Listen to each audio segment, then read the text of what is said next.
Good afternoon. The news on inflation, it just keeps getting worse.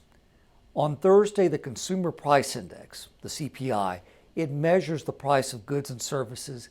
It increased almost 8% over the past year. Inflation is now the highest it's been in 40 years. Now, we all know, we feel that inflation is continuing to skyrocket. And the American people, well, they're hurting under President Biden's massive spending and fiscal policies. And just this week, the national average for a gallon of gas, it reached over $4 a gallon, and it continues to rise higher every day. The average household is going to spend an additional $1,300 just to fill up their cars over the course of a year.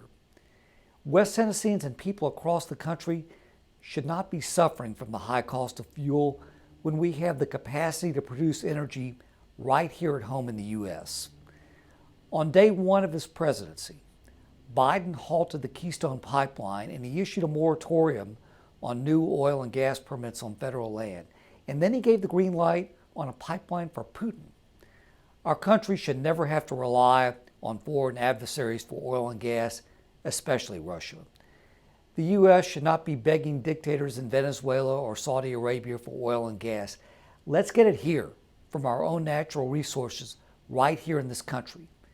And that's why this week I co-sponsored the American Energy Independence from Russia Act. This bill will promote American energy jobs, production, and exports. It'll also help cripple Russia and Putin's economy and will help lower energy costs for American consumers. The U.S. once again should become a leader in energy production, restore our energy independence just like we were a year or so ago, and use our already available resources to offset Russian imports. I'll be sure to keep you updated on the movement of this bill in Congress.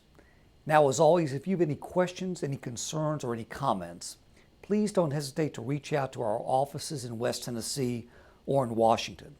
You can also visit my website, kustoff.house.gov, for updates on legislative activities, for statements that I made to the press, and also for constituent services.